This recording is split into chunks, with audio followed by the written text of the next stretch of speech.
She said I love you baby, oh oh oh. Kayaknya ini nih. Tapi masa seperti ini? Ah. Wah, pas ada pos ronda ini kayaknya nyantai dulu deh situ deh. Bisa Mr. Tukul jalan-jalan dimanapun Anda berada. Daripada sambil nunggu Nabila ini kita harus nyantai dulu mumpung ada pos ronda. Ini sebetulnya Nabila mau ngajak kemana ya? Nunggu Nabila dah. Not niop, not niop. Dan maling ranggawa payung. Kritik pulang gitu, ikan pulang gitu. Sadereke matur.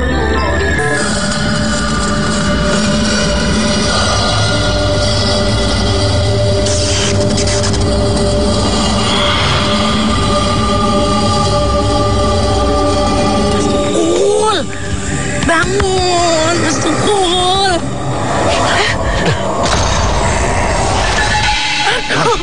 Aku Mas Tukul. Mas Tukul ngapain? Oke, ngagetin aja. Ngapain duduk di alas sendirian kayak gini? Malam-malam, tengah malam. Ngapain? Saya tidurnya di pos ronda. Di alas ini Mas, di tengah-tengah hutan kayak gini malam-malam. Mas Tukul ngapain? Itu bukan janjian di depan. Perasaan saya tadi ini tidurnya di pos ronda, kok bisa tiba-tiba di seperti ini ya? Yang benar. Udah, nggak usah dibahas ini ya. Pemirsa, Mr. Tukul jalan-jalan dimanapun Anda berada dari dunia nyata maupun dunia gaib di seluruh alam semesta yang indah ini. Sekarang saya berada di Alas Krendowahono, Solo. Sama kabarnya di tempat ini menjadi tempat pelaku ritual untuk mencari jabatan atau kedudukan. Apa yang Nabila rasakan di sekitar tempat ini? Kayaknya lebih tertarik ke arah belakang sana. Tapi kalau di daerah sini tuh ada beberapa cewek. Cewek di sebelah mana? Kanan. Iya. Merinding.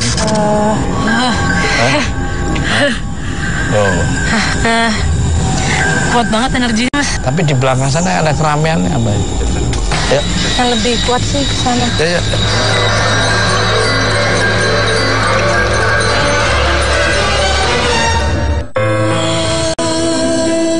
Alas Krendowahono, hutan sakral Keraton Surakarta yang terletak di Desa Krendowahono, Surakarta.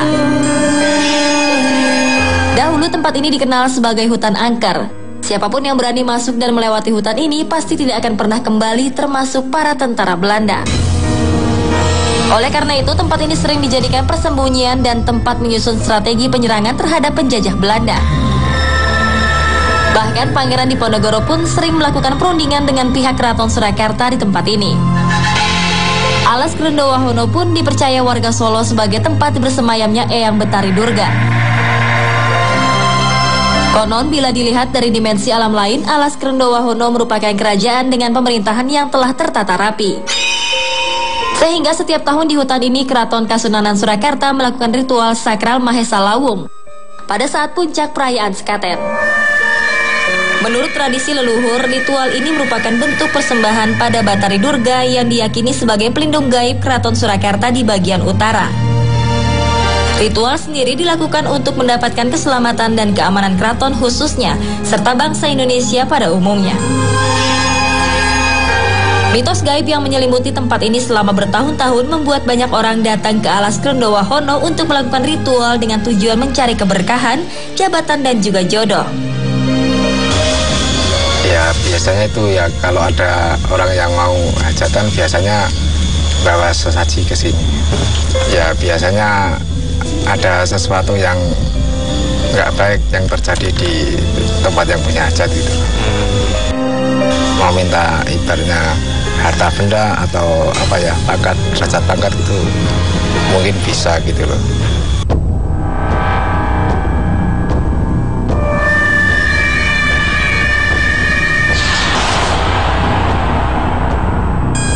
Itu ular.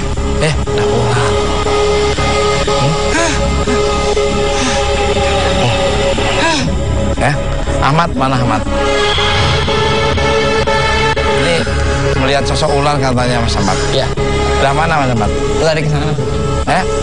Lari ke sana. Ngagetin tadi. Ngagetin ya? Udah pergi, Mbak.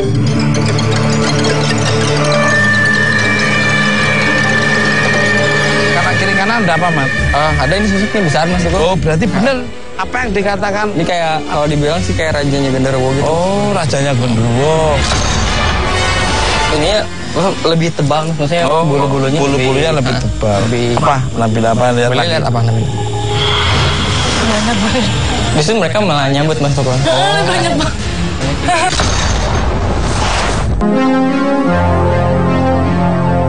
Assalamualaikum.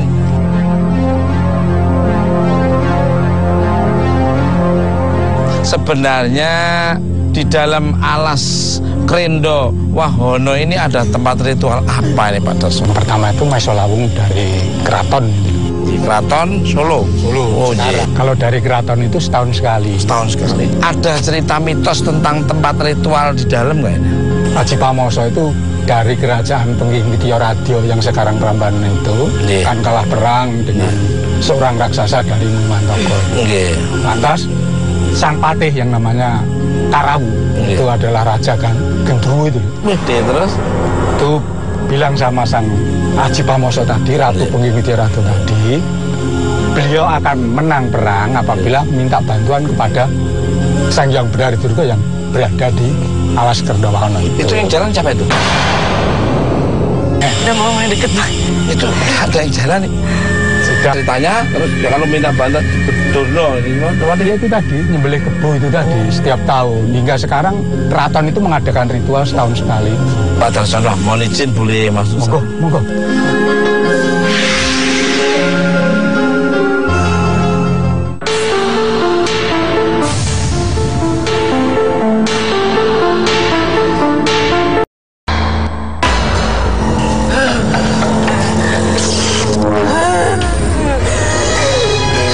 Begitu mau masuk sudah ini terakhir dulu.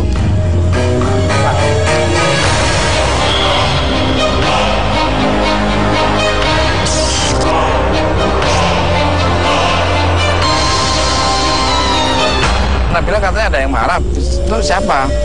Gede banget sosoknya kayak tadi yang Karawu itu. Apa? Karawu. Raja Genderuwo. Mas Ahmad. Sosoknya sebesar apa ini tingginya, Pak? Mas Tukul masih di atas itu loh. Oh, tinggi banget Mas. Tinggi banget. Ini tangannya kayak ke pohonnya kayak gini Mas Tukul. Oh, gede banget. Ini sosok yang Raja Genderuwo yang tadi di depan. Cuman di bawahnya kayak ada ini Mas. Kayak hampir sosok yang sama tapi pada kecil-kecil Mas Tukul. Oh, itu di kusinten Pak? Mestinya itu ya stafnya. Oh, stafnya. Staf-stafnya. Itu banyak.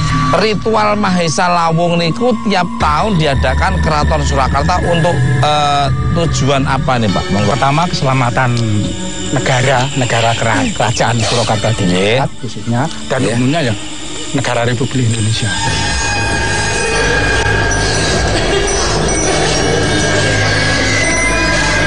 Sosok putri ini. Assalamualaikum.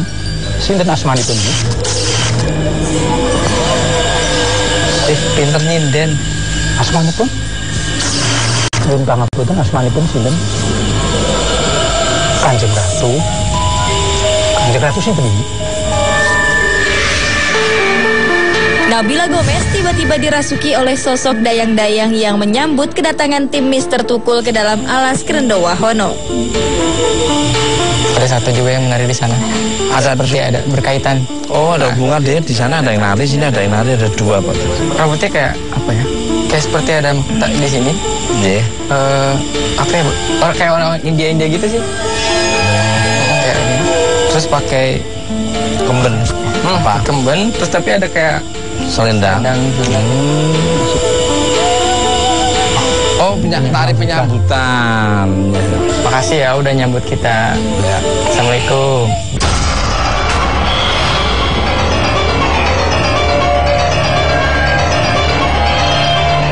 Apa Pak? Ada kerbau. Suara kerbau. Kerbau. Nah, pemirsa hampir semua ini dengar suara kerbau, pemirsa. Di mana tempat ritual berkomunikasi Betari Durga nih, Pak?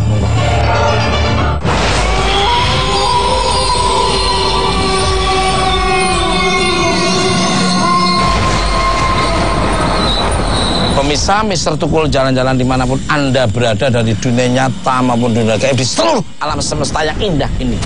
Kenapa dipercayai tempat untuk berkomunikasi dengan Betari Durga, Pak? Nih, Pak. Sebabnya di sini kan adalah tempat moksanya Betari Durga tadi. Moksa itu kan hilang antara nyawa dan raganya. Nah, hilang. Tapi ya kalau mati itu kan hanya berpisah antara sukma dan raga. Oh, ini semua dua-duanya. Wah, luar. Tapi pada masa waktu-waktu tertentu, misalkan kita baru berprihatin kayak apa, seperti di sini tengah malam, ya, dia itu bisa muncul semuanya. Iya. Mbak Nabila, apa yang dirasakan dan yang dilihat? Cewek, tapi tangannya banyak, Pak. Cewek tapi tangannya banyak. itu dalam hidupnya seperti Betari Durga itu kan bisa banyak. Ayu ya, Cantik juga. Cantik. ayu banget. Kalau Mas Ahmad, Pak, Di sini Mas posisinya. Ini tangannya banyak. Hampir semua tangannya megang kayak senjata gitu, Mas. wush. Dan penari-penari yang tadi saya bilang kan ada di sini banyak. Sekarang ya, jadi saya lagi duduk seperti ini, Mas. Tapi ya, Wah, subhanallah. Kabarnya di tempat ini juga terdapat senjata pusaka.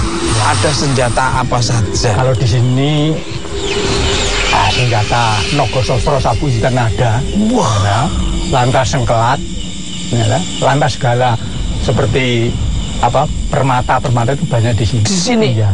itu ada sosok ular di situ. Ular agak besar. Ini aromanya kok beda lagi? Ular ya. Ya, ular. Ada aroma apa Kalau ini? di sini ini memang ada yang dikatakan Ada aromanya. Nogorojo itu.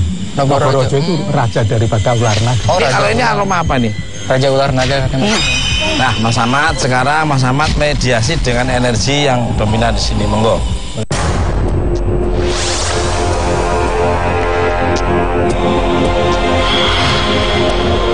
Assalamualaikum. Assalamualaikum warahmatullahi wabarakatuh.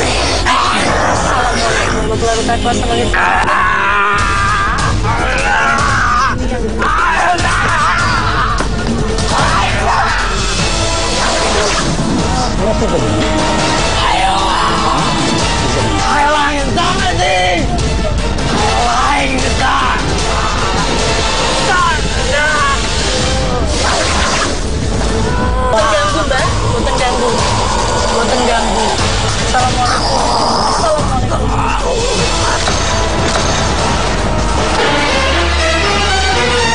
Mau komunikasi sama yang di sana. Ya. Tapi ada yang lari dari sini dari bawah. Oh. Itu kayak siluman sih. Ya di sini.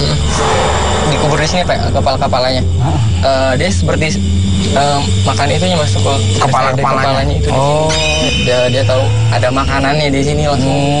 Berarti kita dianggap mengganggu.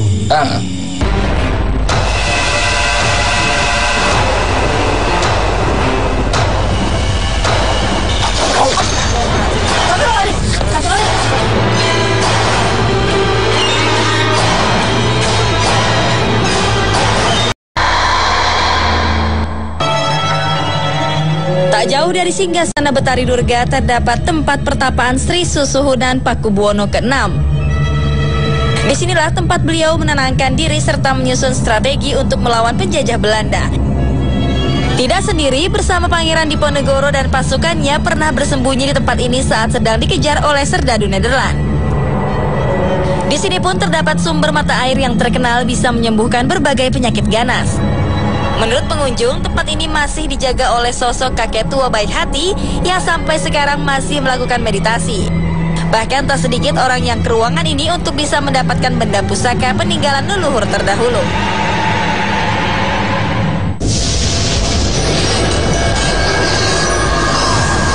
Pemirsa, ternyata Rida dan Solepati juga mengunjungi alas Krendowahono untuk mencari sumber mata air yang memiliki kekuatan magis. Misteri apa ya yang akan mereka temui di sini? Saya ada sebuah sumur ya, air dari sendang ini berpetuah untuk mengobati segala penyakit. Ini menurut Kang Soleh energi apa nih yang ada di sini, Kang Soleh? Ini sepertinya seperti kalau saya lihat seperti taman ya. Di situ ada Bengawan juga air mengalir dan di sini sumbernya. Iya. Juga di situ seperti ada gerbang. Iya. Gerbang. Nah, itu ada sosok yang tinggi besar lagi begini nih.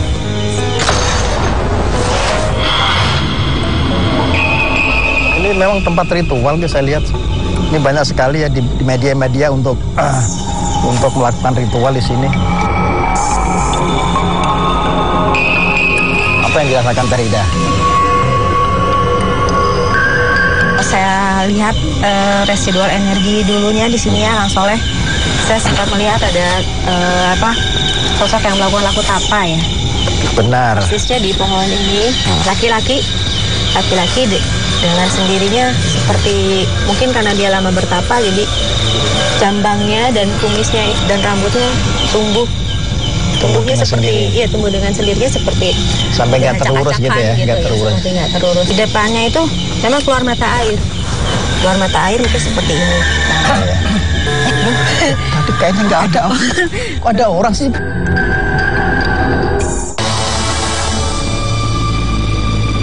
Ini sebenarnya tempat apa sih Pak ini Pak? Pada masa PP keempat, kelima dan siapa Pak? Pakubuwono keempat, kelima dan keenam. Keempat, lima, keenam. Ya, tempat permandian beliau. Oh, itu siapa itu yang nolong sini Pak? Begini itu.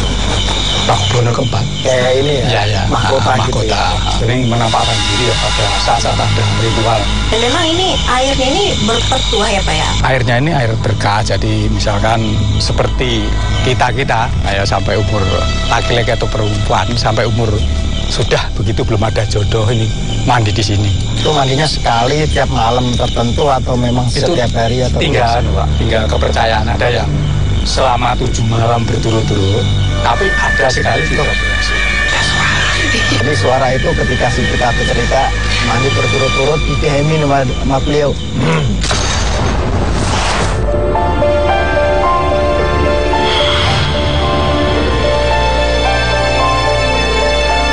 Tampaknya Kang Soleh di sini sudah merasakan energi sosok yang mungkin nanti akan diceritakan oleh beliau.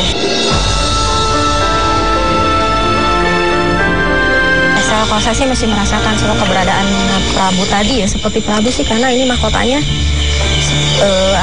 tinggi gitu dan dia bertelanjang dada. Pas ketika saya harus ada tertarik energi ke sini, beliau menghindar ke belakang. Ketika saya pegang dari dimensi itu terus kayak gerbang-gerbang kerajaan dulu, dia langsung ke sana. Diarahkan ke sana. Membawa kayak tongkat panjang gitu Pak. Ya. Api apa ini ada? Kalau saya lihat sih seperti tongkat ya. Iya tongkat. Jadi gini Pak, yang saya lihat itu dia seperti begini. Tapi di sininya ada kayak lingkaran gitu ya, tapi bersinar. Dan tongkatnya itu sendiri sekelilingnya warna biru. Kang Soleh, ini kenapa Kang Soleh ini air yang di dalam sumur ini bertuah gitu? Iya, saya coba meditasi dulu ya. Iya.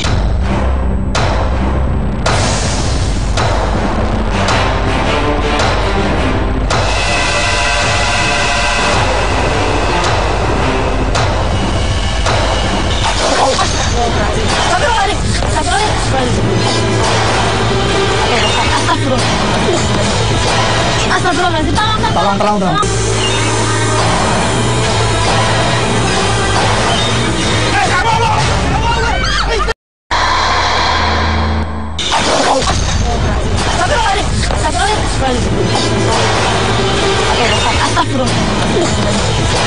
Astagfirullahaladzim, tolong. Berat aku, tolong aku. Astagfirullahaladzim. Biarkan dulu, biarkan. Astagfirullahaladzim. Oke. Bisa, nampaknya ada sesuatu yang terjadi dengan Pak Ustadz, sepertinya akan mendapatkan sesuatu dari dalam sumur ini ya.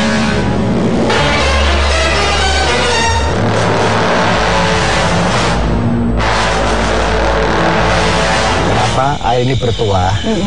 Karena hempasan atau energi yang itu ke sini. Dan di sini ini memang ditanam beberapa pusaka ketika Pakubuwono sering bertapa di sini. Ketika saya teriak-teriak, jangan saya harus ngambil seperti ngambil mustika, tapi langsung terjatuh ke bawah. Mustikanya nggak bisa saya ambil. Itu yang menjadikan air ini sangat luar biasa manfaatnya.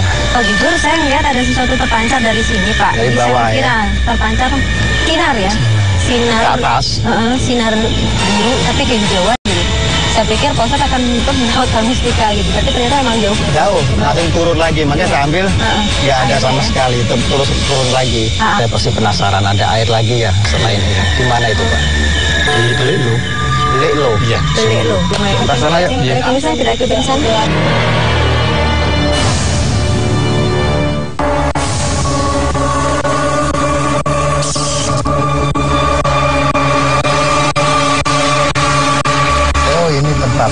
Ya pemirsa, Mr. Tukul jalan-jalan. Saya Rida dan Kang Soleh beserta Pak Darsono di sini.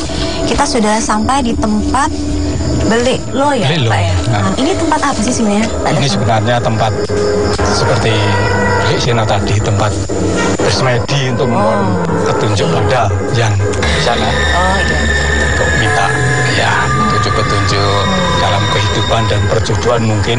Yang bertapa di sini juga dari kerajaan-kerajaan dari kerajaan Mojopahit. Jadi terakhir itu Putra Brawijaya kelima disebut hingga sekarang Pangeran Satrio Tirto beserta istrinya Dewi Larasati. Dan yang menarik buat saya, Pak, ini saya melihat sosok dua, sepertinya apa ini, entah siluman apa Pak ya, saya melihat sosok ular macan ya, Kang Soleh. Siluman biasanya itu brutal, nakal dan sok-sokan. Bener. Tapi ini beda, siluman ini mengandung arti yang banyak, yang luas. Artinya ketika seseorang yang bertapa atau bersemedi di sini, ritual di sini, dia arif, terus rendah diri dan sebagainya, sosok siluman akan muncul. Tapi gitu dalam bentuk kebaikan. Contohnya misalnya dia muncul dengan meskipun ular itu identik dengan kejahatan, tapi beliau tidak. Iya, auranya luar biasa. Beda gitu. Harimau juga gitu. Dan aneh-aneh. Ini siluman yang sangat luar biasa yang saya temui di Mr. Tukul yang baru ini nih. Beda banget.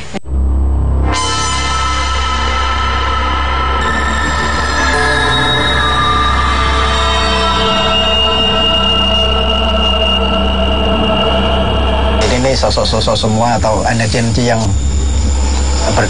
banyak yang berdatangan, salah satunya di tengah sini ada berdiri, mungkin di dekat Mbak Teh Rida ya, hampir dekat banget, udah berdekatan.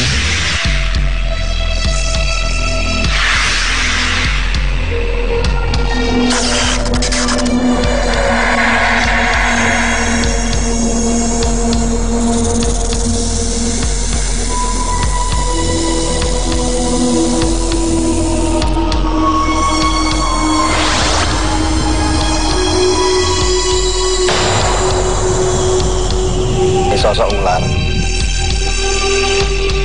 Assalamualaikum, selamat malam. Anda siapa? Jenengan sinten? Sinten namini? Oh, penunggu di sini.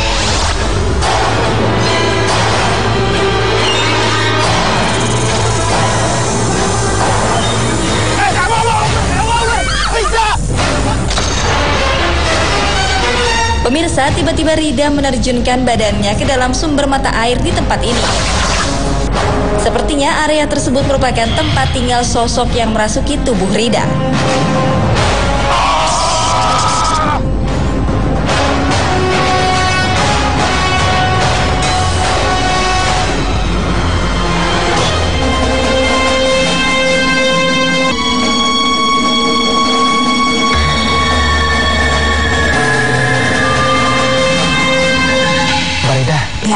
Tadi sampai gimana itu, terasa nggak tadi bisa ketarik sampai segitu jauhnya? Sebelumnya kan saya mau coba komunikasi dan merasakan residual energinya gitu. Saya sempat merasakan seorang ya jatuh ke dalam sumur ini. Belik, ya. Saya rasakan sosok yaitu pangeran tadi ya, karena beliau Jadi sempat yang segera saya rasakan dia masuk ke dalam sumur gitu. Mbak Rida tadi komunikasi dan mendapatkan mediasi bisa komunikasi. Itu memang ada tarikan dari situ, tarikan dari beli itu, terus ke sana. Terus yang saya lihat memang ini udah masuk ular. Itulah siluman Pangeran Satrio Tirto. Satrio Tirto. Kalau orang kesini mendapatkan visual dari sosok ular, berarti dia dikabulkan.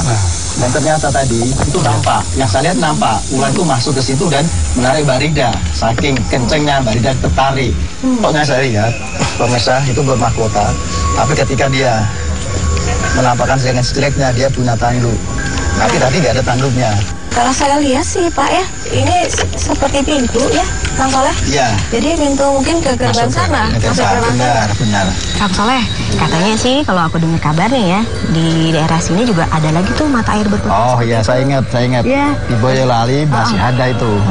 Tua-tua air yang peninggalan dari kerajaan-kerajaan memang. Iya, tempat pemandian seperti itu ya. Ya udah kita pamit Mbak. Mbak tersono. Mbak. Mbak. Loh. Kok hilang? Kang Soleh, mana ya? Mbak. Oh ya Allah.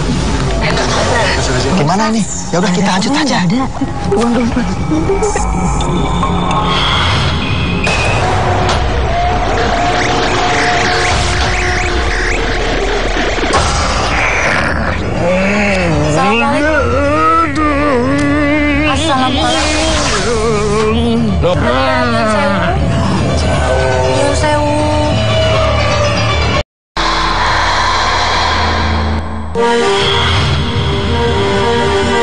Terletak di Desa Duguh, Kecamatan Banyudonoara, terdapat pemandian Tirto Marto.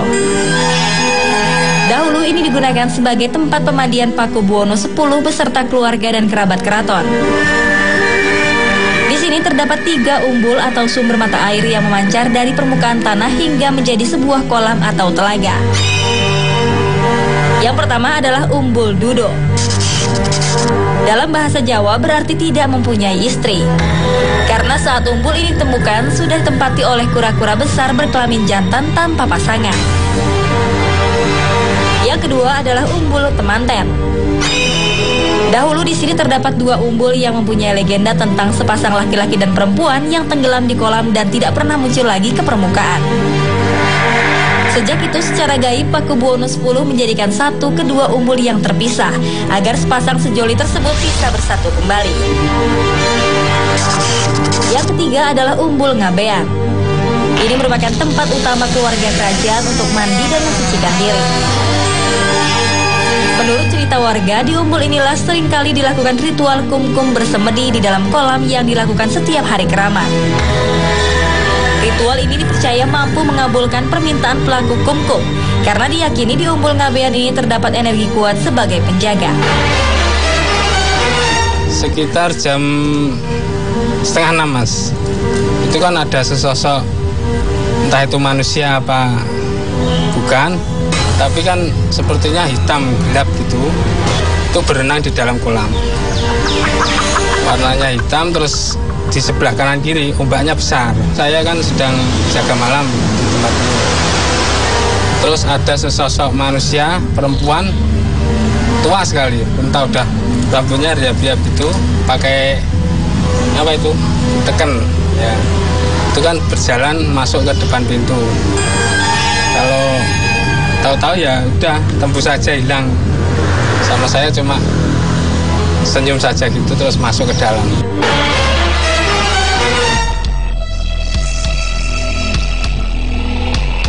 Tempat apa ini? Ini katanya mandian buat para raja-raja gitu loh. Ini kok kelihatannya angker banget. Astagfirullahaladzim. Assalamualaikum.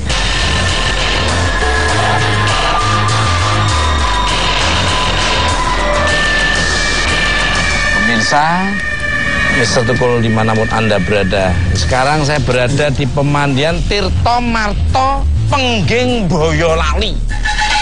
Apa yang dirasakan?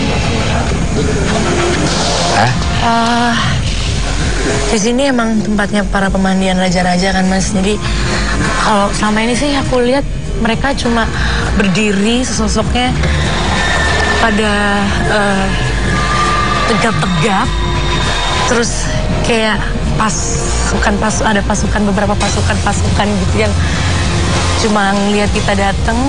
Sejuk sih mas, sih rasanya sejuk, enak, nyaman, cuma banyak banget emang. Assalamualaikum. Waalaikumsalam. Bagaimana nih ceritanya tempat ini bisa menjadi pemandian raja-raja nih? Kejayaan Pakubuwono IX. Oh. Itu kan dulu dengan Pujangga. Pujangga terakhir Raden Ngabei Ronggowarsito. Dulu ini kan sudah ada tempat pemandian. Dulu kan masih kecil. Lalu Raden Ngabei Ronggowarsito membawa tongkat. Di sini ada yoni air yang yoninya bagus. Ditusuk sama tongkatnya Raden Ngabei Ronggowarsito. Lalu keluar air yang lebih jernih, maka dinamakan Umbul Ngabean. Kabarnya kan tempat ini jadi tempat ritual gitu ya, Mbak ya, bener ya. Terus ritual apa sih yang dilakukan di sini kalau boleh tahu, Mbak? Orang-orang dari luar kota, dalam kota punya merendam diri. Kum. Bahasa Jawanya kum. Ritualnya yang meminta kepada Yang Maha Kuasa. Jadi keluarnya sendiri-sendiri. Oh. Boleh masuk? Boleh? Bisa. Alhamdulillah.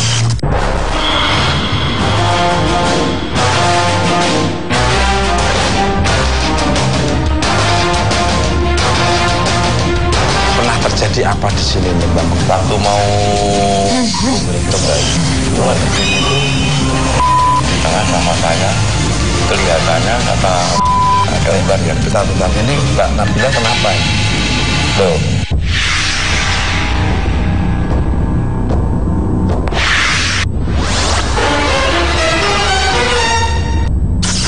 Dengan siapa, Mbak? Dengan siapa? Ingkang rawuh sinten, Mbak? Mat, tolong Mat. Nah, ini. Assalamualaikum. Cukup kayaknya.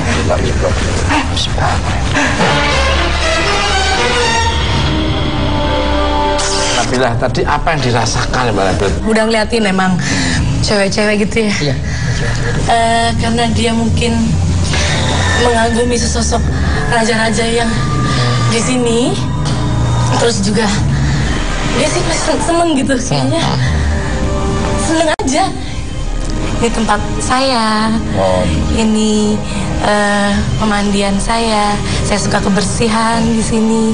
Ada energi apa yang ada dalam kolam ini? Yang saya lihat sih ada cahaya agak biru ya Mas, biru? Ya, sinar biru ya Pak. Sinar biru ini mengelilingi ini Mas Toto. Cahayanya kadang saya lihat sih dari titik tengah ini kadang muncul ke atas gitu Pak. Jadi kayak seperti ada petasan gitu Mas. Dan ini tempat pilihan Pak. Kita akan menuju sana aja ya.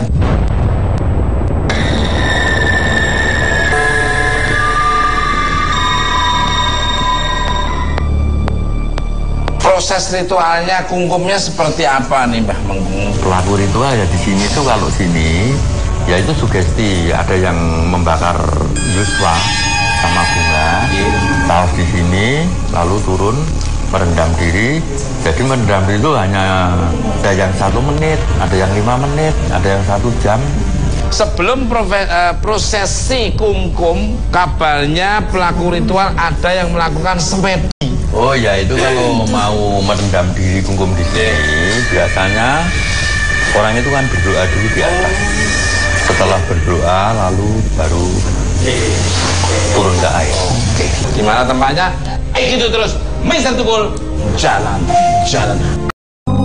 Ada sosok apa aja Mat di sini? Sama apa beda? Ini sih sangat berwibawa sekali. Saya tadi kan ketika saya mau membahas yang itu, jadi izin dulu maksudnya jangan sembarangan menerangkan beliau sebelum izin sama yang barusan gitu.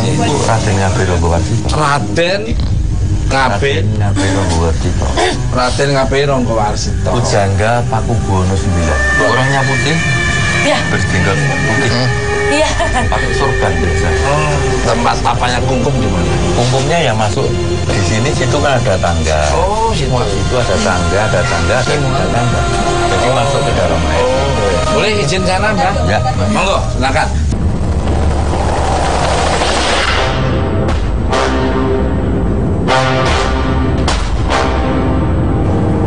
Kalau mau habis semedi dari atas, lalu turun ke sini. Ada yang ke tengah, terus sambil bersemedi lagi di sini, memohon kepada Yang Maha Kuasa juga.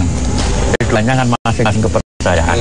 Kabarnya ada tempat pusat kelapa kungkum, Mbah. Ya di sini menghadapnya ke timur. Oh, kebanyakan menghadap ke timur karena dulu di situ kalau para sentono dalam kerajaan duduknya kan sarasean, komunikasi di sana. Yang saya lihat untuk maaf ya sosok ular atau naganya itu sering berkeliling di pinggir. Itu ular siapa atau memang ada yang punya Bang?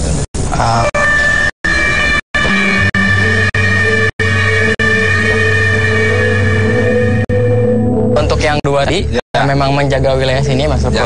Yang untuk yang satu mungkin lebih ke menjaga yang sosok yang tadi dikatakan Bapak yang suka yang di sana. Betul. Jadi seperti tunggangannya. Betul. Saya sekarang pengen nanya ke Mas Ahmad untuk supaya berkomunikasi.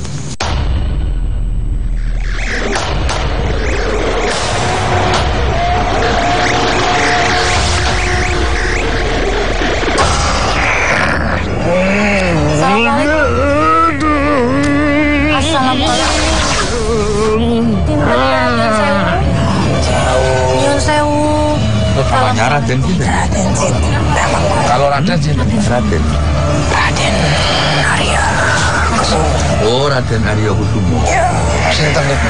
Raden Arya Kusumo putranipun sampean denem Pak Punggono kaping 7. Kalau boleh tahu di mana tempatnya?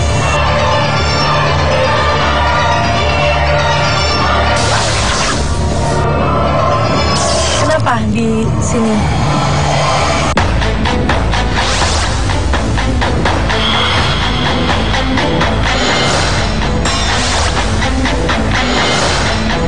Wonten pesen Raden?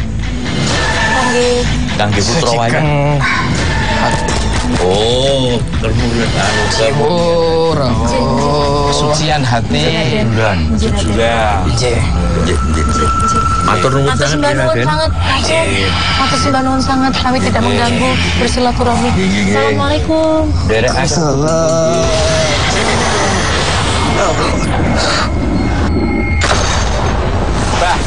Sosok apa yang banyak orang lihat di tempat ini, Mbah? Ya macam-macam orang cerita gini. Katanya seperti ketemu seorang duduk di kursi seperti raja pakai mahkota. Ya itu ada seperti perempuan yang pakai baju hijau dan selendang hijau ya ada. Lain-lain orang-orang ketemu. Apa Mas jujur? Tadi kan Bapak mengatakan yang selendang hijau itu lewat Mas Tukul di atas Mas Tukul. Iya. Itu terbang. Asem tenan. Pasti ada yang ragu gak dong? Niki wau. Iya. Yang duduknya di belakang. Niki wau tinggal kula Pak. Iya. Cawil kulit kalau bahasa Jawanya. Mas Ahmad terima kasih.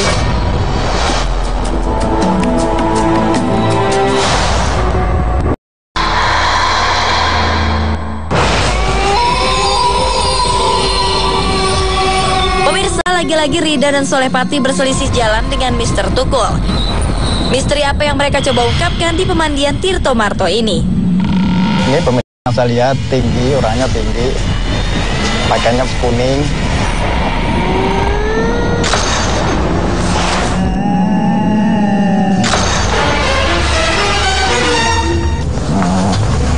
Assalamualaikum. Waalaikumsalam.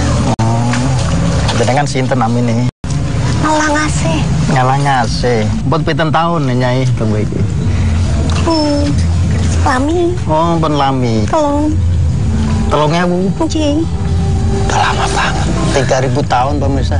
Niku kan enten pemandian mriku. Niku pemandian kangge nopo niku? Ke tempat atus nih lho. Nggih kanggo ojo.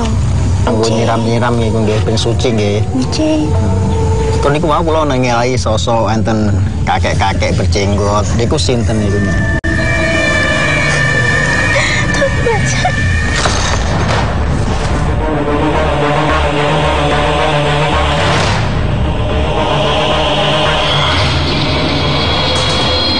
Yang saya rasakan tadi ini Mbak Nawang Asih ini penghuni di sini sebetulnya. Dan beliau ini sepertinya dengan kakek tua ini. Kenapa takut gitu? Di lingkungan sini, Mbak Nawang Asini ini sebagai abdi. Astagfirullahaladzim. Ternyata nampaknya Kang Soleh merasakan sangat sesuatu seperti ditarik tadi ke arah sini.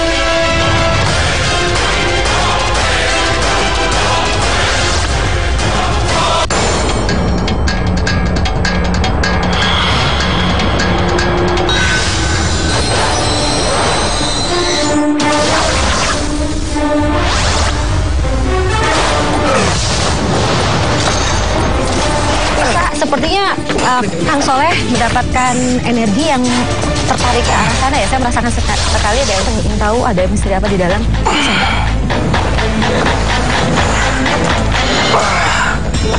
Astagfirullah. Ini banyak sekali. Ini dan sangat kasar sekali. Makanya saya tertarik di sini untuk bisa mengungkap apa sebenarnya yang terjadi di sini. Astagfirullah. Ya, Kang Soleh, baik pemirsa, ini begitu masuk saya melihat ada sosok perempuan di sini sedang berkaca, merias diri.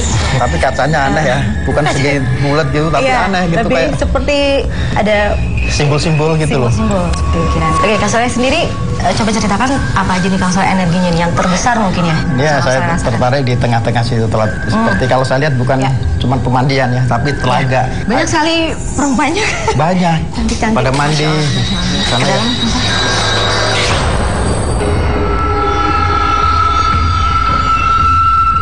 Astagfirullah, itu ngapain tuh di situ tuh? Ada anak kecil tuh. Iya. Anak kecil dan dia menangis ya Kang Soleh ya? Iya, nangis di sini, kasihan sendiri. Main sendiri gitu.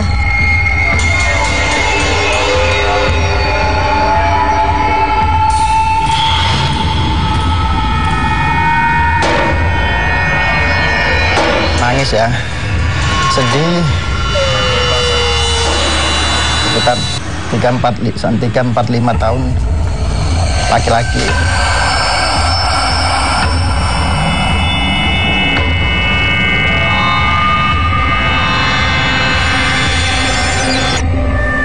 Ini terakhir dari sosok seorang perempuan ya, putri gitu. Hanya saja beliau ini tidak diinginkan ya. Dia ini dilahirkan berapa lama dia diasuh oleh seorang emban, nenek-nenek gitu. Dan sebetulnya ibunya penghuni sini, salah satu penghuni keraton sini juga. Tapi entah kenapa ya beliau ini dilarang mengasuh ya sepertinya ya. Dan mungkin entah kesini mencari sosok ibu atau bagaimana ya Kang Soleh. Yang saya rasakan seperti itu ya, rasa kesendirian yang amat sangat, rasa rindu seseorang ya sama sang ibu. Beliau ini diserahkannya di sini ya Kang Soleh, diserahkan kepada ibu Emban itu di sini diserahkan. Oke, mungkin kita lanjut lagi ke sana Kang Soleh. Belum selesai tadi karena anak-anak begitu saya tertarik, maka akhirnya saya tarik ya. Jadi ini mau masuk nih yang tadi perempuan itu.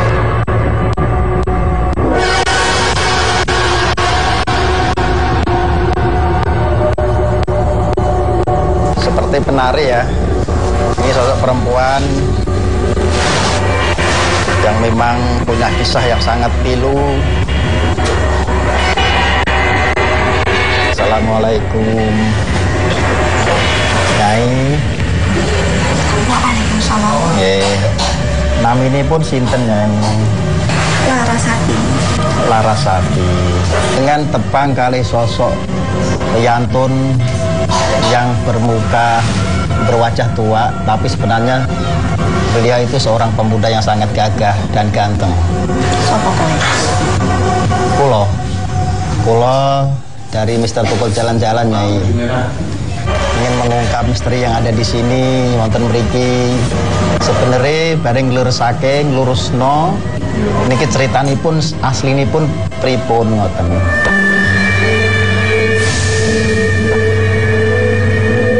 Pemuda niku sinten?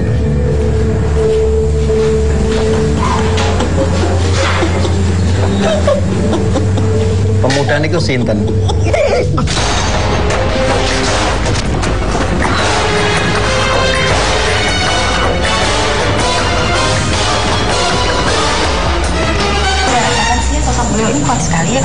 benar. Masuk ke saya karena lagian bukan wanita sembarangan, bukan perempuan sembarangan. Sebelum ini dibangun, beliau sudah ada di sini. Itu permasalahannya. Jadi saya tetap penasaran sama sosok perempuan yang memang masih ada hubungannya dengan pemuda yang jadi kakek tua itu sebenarnya, tapi gagah perkasa. Mungkin energinya saya lebih dasar ke sebelah kiri kita ya. Coba kita terus telusuri. Yuk. Sana yuk.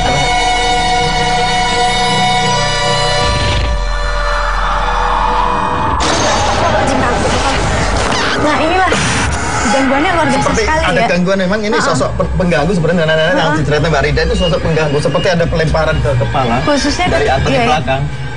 Tadi tenang ketika kita sebut langsung goyang-goyang pemirsa nih. Tuh. Aduh, Masya Allah ketawa. Istrinya pun ingin berkomunikasi agak susah gitu. Jadi nggak apa-apa saya coba bacakan aja energinya ya. Komunikasi batin aja. Siapa tahu ada jawaban dari beliau. Coba.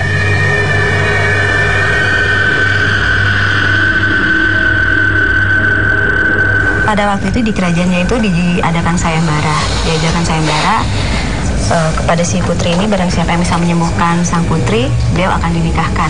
Bila laki-laki, bila perempuan akan dijadikan saudara. Di sosok yang pangeran tadi, beliau menawarkan diri untuk menyembuhkan yang kakek-kakek. Ya, menyembuhkan sang putri. Wajahnya kakek-kakek. Tapi pada saat itu kondisi dia sedang malih rupa seperti kakek-kakek. Oh ya. Alhamdulillah beliau bisa menyembuhkan ya. Ya. Nah permasalahannya ada di si putri ini. Nggak mau. Iya, si putri ini nggak mau. Ingkar janji. Iya, nggak mau dengan dinikahkan oleh si kakek-kakek tadi gitu. Dia lari ke arah sini. Itu jadi dulu ini ada sebuah seperti kayak kolam gitu, mata air sih, cuman mungkin agak dalam. Beliau lari dan masuk ke dalam kolam itu. Ketika kita bicara ini sosok perempuan dan laki-laki udah selesai kan, kita sebenarnya itu menahan ya Mbak Rida ya, nahan dari gelombang yang terus menerjang kita, artinya menghantui kita di belakang itu seperti nenek-nenek yang terus berkeliaran itu tambah bukan hanya satu.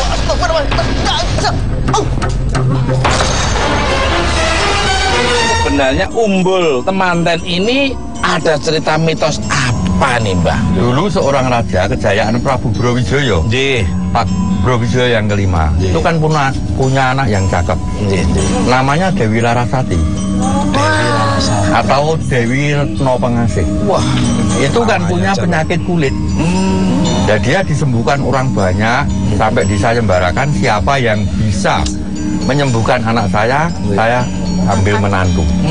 Kalau laki, kalau perempuan saya ambil anak. Sayembaranya itu ya. Nah, itu sudah beberapa ratus orang tidak ada yang bisa menyembuhkan. Itu waktu malam, jam 12.00. Ada seorang tua, kakek-kakek pakai tongkat, giginya putih. Oh, bener ya? Ya. Retno Pengasih atau Dewi Larasati bisa disembuhkan. Tapi Larasati ingkar janji. Oh, gitu. Tidak mau dikawini orang tua. Akhirnya kan lari dari Mojopahit ke sini. Di sini kan masih hutan belantara. Lalu ini ada genangan air itu masuk di situ. Setelah itu Prabu Brawijaya kan bilang sama orang tua, Kilodoyo itu, kamu bisa buka harus bisa nutup. Kilodoyo masuk ke situ. Akhirnya umbulnya kan jadi dua. Luar biasa. Maka dinamakan Umbul Temanten. Jadi sampai dulu mulai PB10 itu kalau kerabat keraton mau mengawinkan anaknya kan ada upacara siraman. Leres. Upacara siraman sampai sekarang anak cucu napak tilas kalau mau mengawinkan anaknya ngambil air dari sini untuk memandikan siraman. Dan selain itu orang mau mitoni itu juga mitoni 7 bulan. Mbah Menggung, pernah merasakan hal apa, mistis apa di tempat ini nih? Kalau malam ada anak nangis.